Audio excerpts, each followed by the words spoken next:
Hello， 大家好，我是可乐。冬季天气干燥，尤其是暖气和空调打开了之后，会带走很多的水分，这身体的抵抗力差，咳嗽也就随之而来了。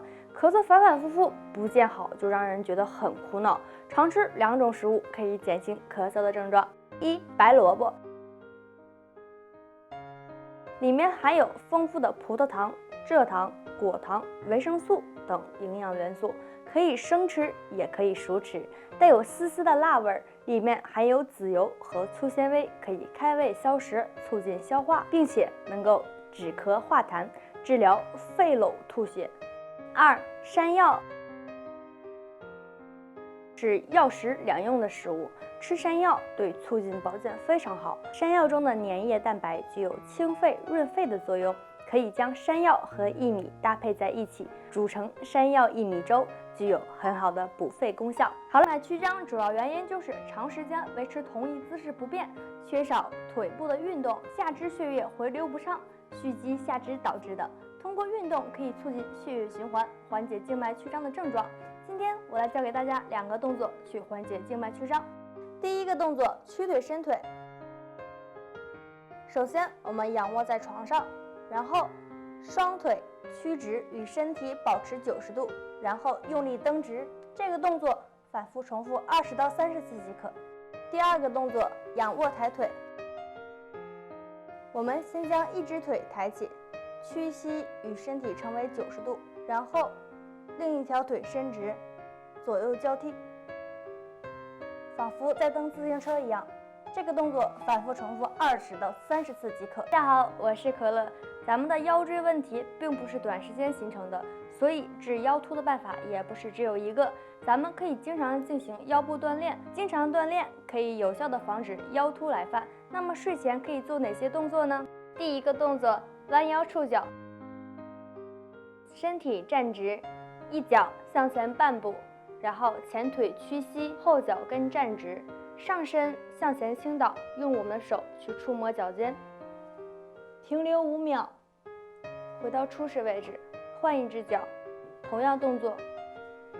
这个动作可以有效的预防下肢关节肌肉收缩而引起的腰腿疼痛。第二个动作，推墙动作。我们的身体面向墙，然后双脚打开，前腿屈膝，双手触及墙面，后腿伸直，然后像做俯卧撑一样将身体撑起，换另一只腿，右腿向前。如果常常感觉到手脚冰凉、后腰发冷，这是由于肾阳不足所引起的。俗话说得好，药补不如食补，食补不如觉补。说到底，睡眠是个补肾良药，安安稳稳的睡觉胜过吃各种补药。第一个动作，环仰卧。每天睡前练习5分钟。首先，咱们身体平躺，胯部放松，双腿弯曲，脚后跟放在咱们的会阴处，然后双眼紧闭，双手放在腹部，这个姿势保持5分钟即可。第二个动作，混元卧。这个动作是环仰卧的升级版，咱们建议练习1个月之后环仰卧再去练习这个动作。与环仰卧相同，身体放松，胯部放松，然后双脚微微屈膝，脚后跟放在会阴处，咱们这个双手叠加放在咱们的百会穴头顶，然后双眼微闭。这个时候咱们的双臂围成一个圈，可以很快的使阳气循环。这个动作腰不好，使我们日常生活中有很多事情都不方便。那么我们应该如何把不好的腰锻炼到有力量呢？今天我来教给大家2个动作，轻松缓解我们的腰部问题。第一个动作，仰卧起坐。首先我们躺在瑜伽垫上，双腿微微屈膝，双脚打开，然后将我们的双手轻轻放于耳后，然后我们的身体向上卷曲，背部不要离开地面。这个动作每天重复20到30次即可。第二个动作，卷腹。首先我们平躺在瑜伽垫上，然后双腿微微屈膝，将我们的双手放在大腿上，吸气的时候准备好，吐气的时候身体向上卷曲，停留1秒，这个动作每天重复做20到30。身体健康、延年益寿是我们每个人一辈子追求的目标，特别是对于一些中老年人，盲目的去追求养生，而会去花高价买那些被吹嘘的天花乱坠的保健品。有些人甚至陷入骗局。其实，通过日常的穴位按摩就可以起到养生作用，只要坚持，效果还是很显而易见的。第一个动作，运目。将我们的双手手掌合在一起搓热，然后放在我们的双眼上。这个动作可以提神醒目，缓解眼部疲劳。第二个动作，摩耳。用我们的双手快速的去按住我们的耳孔，然后再快速放开。这个动作重复10次。然后用我们的食指跟我们的拇指去揉捏我们的耳垂，揉捏30次即可。感觉到微微发热是最好的。这个动作可以提高我们的耳朵听力。第三个动作，按双眉。用我们的拇指外关节，然后去按压我们的眉部，从眉头开始，可以稍稍用一点力，感觉微微有点疼痛是最好的。然后按到眉尾。再从眉尾按压回眉头，这个动作可以重复5到10次，醒神明目。大家好，我是可乐。其实咱们提升阳气最好的办法就是伸懒腰，不知道大家有没有发现，我们在伸懒腰的时候会同时打哈欠，阳气在上，阴气在下。在我们打哈欠前的时候，双臂会自然的向上伸举，也就是伸懒腰。这个时候就是在辅助我们提升阳气。当我们觉得累的时候，就会去伸懒腰。人体的本能就是想去提升一些阳气，用来改善精神和身体。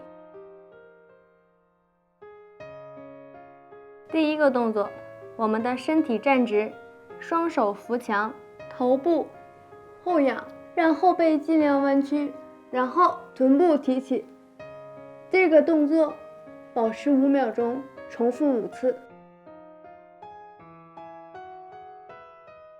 第二个动作，双手和双膝跪坐在床上，然后双肩微耸，腰部弓起，做猫伸懒腰动作，重复3到5次即可。现代人都非常的注重养生，却不知呼吸就是最好的养生方法。呼吸就是气的一进一出，也是心和气息合二为一的过程。我们每时每刻都在呼吸。今天给大家介绍5步呼吸法。1. 仰头呼吸。盘腿坐下，收腹提臀，仰头吸气，同时肩胛骨向后夹，脊柱后弯，吸足气。2. 屏气。吸气后暂停动作。3. 头正沉气。在口鼻不漏气的前提下，肩胛骨上提，向前下方，同时松肩塌腰，吸进大量气之后，自然下沉于丹田。4. 屏气。气沉丹田后，暂停呼吸状态。5. 吐气。屏气之后，缓慢地将气吐出。初练和老年人需要循序渐进，不要盲目。秋冬天气越来越凉，很多人都会出现膝盖疼痛难忍，腿脚发麻，走路都困难。出现这种情况，严重的连上厕所都蹲不下去。今天教给大家2个缓解膝盖疼痛的方法，一起来学吧。第一个动作，俯卧踢腿。身体趴在床上，双手的手肘弯曲，用手掌的力量，然后撑起我们的上半身，然后右腿屈膝向上，踢我们左边的腿。这个动作踢2次，然后换右面的腿。注意，咱们踢腿的时候，头部不要特别向后仰。第2个动作，仰卧抬腿。身体平躺在床上，右腿屈膝，左腿伸直，双手交叉放在脑后，然后将左腿慢慢向上抬起。这个动作重复3次左右，然后换右腿屈膝，然后换做右腿做重复动作，每条腿抬到20次即可。我们平时做膝盖运动的时候，一定要注意好保暖工作。好了，今天的分享就到这里，我们下期见，拜拜。